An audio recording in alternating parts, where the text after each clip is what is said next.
All right, guys, let's take a look here. Saturday football. Indianapolis Colts and the Minnesota Vikings. As we sit right now, the Vikings are 3.5 to 4-point home favorites, a total of 47.5. Listen, I'm sure you guys had a laugh last week when I was gone about the whole Vikings thing. I had $0 bet on the Vikings last week, which is good for you. There we go. This is how you go about betting. You bet when you think you're going to win, and then you don't when you think you're going to lose, and then you try to do all that. So I had $0 bet on the Vikings last week. That is not the case this week, in which I did lay the 3.5 with the Vikings, because I think what we've gotten now is a little bit of an overcorrection from the Vikings looking like garbage last week. Now, I think there's the game plan is out on a few teams out there, and we'll talk about this as we get through the course of the week. But Adam, when I take a look at this, it's you bet the Vikings when they're not playing a high-powered offense. You fade them when they're playing a good offense, and it's pretty simple because they're going to be able to score some points. They scored some points last week, just not enough.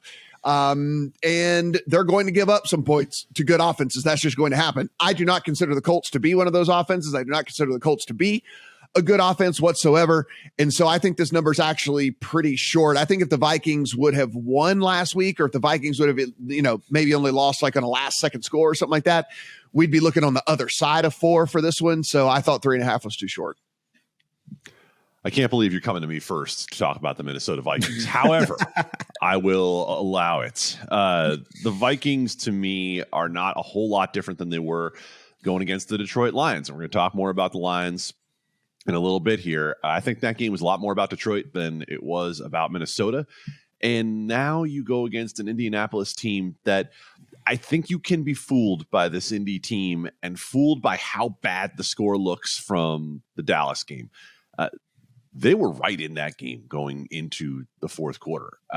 It's going to be a matter of which team does Matt Ryan throw the ball to, because they're going to be able to run the ball on Minnesota. We know this already because you just talked about high-powered offenses can do a lot against this Minnesota defense.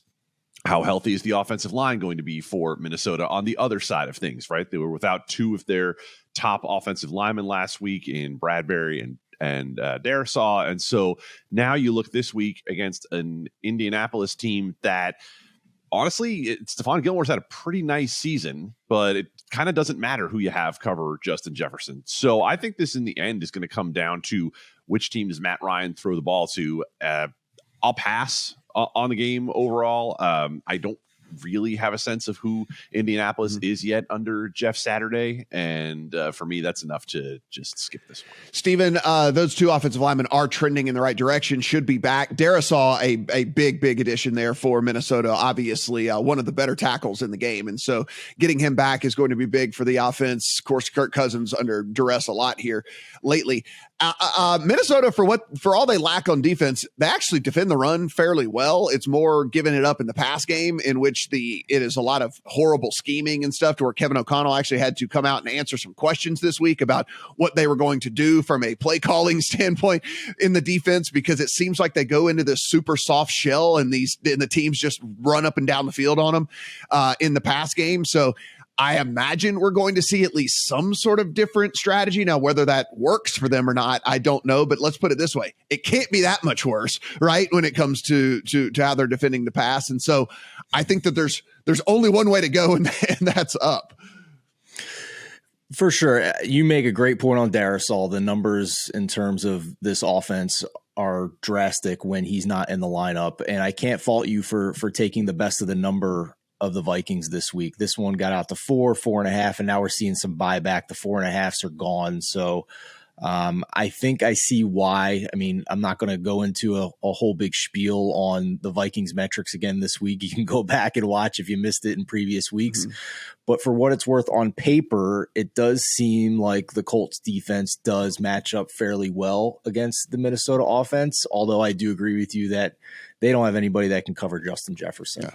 And I do think that the Vikings are not great at getting pressure, but the Colts can't block anybody. So, and I'm not sure a bye week is going to help the Colts blocking issues and Matt Ryan's turnover issues he's got a noodle arm at this point. It's clear he can't make all the throws. And when he tries, he gets picked off or takes a sack. So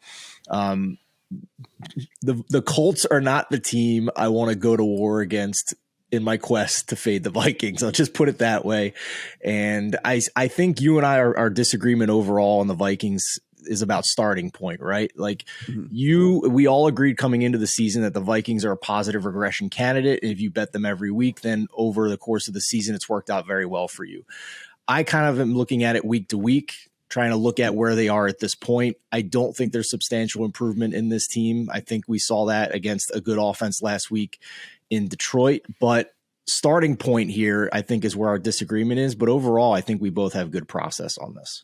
Yeah. I mean, again, I think it's a miniature little buy low spot on a team that I think a lot of people have started to sour on. And listen, like I said, when they play good offenses, they're not a team that you want to be backing. That's for sure. Unless they figure out, something drastically to change in that defensive scheme in the course of a week, which I doubt it. It's been 15 weeks, so I can't imagine that they're going to fix something that's been broken over the course of the entire season.